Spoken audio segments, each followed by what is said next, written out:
आदाब नाज़रीन, आप देख रहे हैं दिन भर सनम एजाज के साथ हालात वाक़ात पर हमारी पहली नज़र। और आज पहली नज़र एक बार फिर हम अमवात से ही करेंगे और सरहदी ज़िला पहाड़ी ज़िला ख़ास तौर पे पहाड़ी ज़िला शोपियां में दौरान आज सुबह खौफ दहशत की लहर उस वक़्त दौड़ गई जब मोलू छतरगाम के नज़दीक मिलिटेंटों ने नज़दीकी गाँव से आ रही फ़ौज की गाड़ियों पर घात लगाकर हमला किया। और हमले की तस्दीक करते हुए बताया गया कि 44 RR से वाबस्ता एहलकार नज़दीकी गाँव कंगनू में मिलिटेंट मुखालिफ ऑपरेशन क्रैकडाउन और तलाशी कार्रवाई के बाद वापस शोपियां की तरफ जा रहे थे कि सुबह सुबह करीबन 2:30 बजे घात में बैठे मिलिटेंटों ने मौलूद छतरगाम के नज़दीक फौजी एहलकारों पर अंधाधुंध गोलियां चलाई, जिसके नतीजे में 8 फौजी एहलकार ज़ख्मी हुए। बताया जाता है कि सभी ज़ख्मी एहलकारों को अस्पताल पहुँचाया गया, ताहम इनमें से 3 फौजी एहलकार ज़ख्मों की ताब न लाकर दम तोड़ बैठे। ये भी बताया जाता है कि इस हमले में फ़ौज के 2 अफसर भी ज़ख्मी हुए,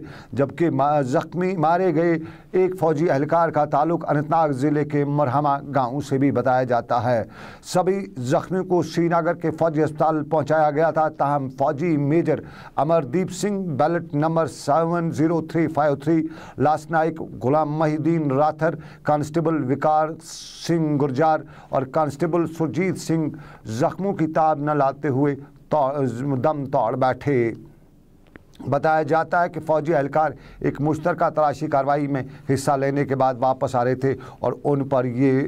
हमला हुआ। और ये भी बताया जाता है कि इस हमले के दौरान 2 तरफा गोलीबारी का बड़ा तबादला भी देखने को मिला, जिससे एक आवारा गोली नज़दीकी गाँव में एक खातून मुस्मात ताजा बेगम ज़ौजा गुलाम महमद मीर साकिन मोलू को जा लगी और क्रॉस फायरिंग के दौरान ज़ख्मी होने वाली खातून को अस्पताल पहुँचाने की कोशिश तो की गई थी, ताहम वो रास्ते में ही दम तोड़ बैठी। और यहाँ ये भी बताया जाता है कि इस हमले में मुलविस मिलिटेंट रात की तारीखी का फ़ायदा उठाकर निकल जाने में कामयाब भी हुए और इसके बाद यहाँ बड़े पैमाने पर तलाशी कार्रवाई भी शुरू की गई। ताहम मुकामी लोगों ने इल्ज़ाम ये भी लगाया कि मिलिटेंट हमले के नतीजे में हुए नुकसान झेलने के बाद फौजी एहलकारों ने गाँव की तरफ अंधाधुंध फायरिंग की, जिससे ये खातून हलाक हुई। मुकामी लोगों ने यह भी इल्ज़ाम लगाया कि यहाँ हमले के बाद इलाके का मुहासरा किया गया और फौज और टास्क फोर्स के एहलकारों ने घरों में घुसकर तोड़ फोड़ करने के साथ साथ मकीनों को ज़बरदस्त हरासान और परेशान भी किया।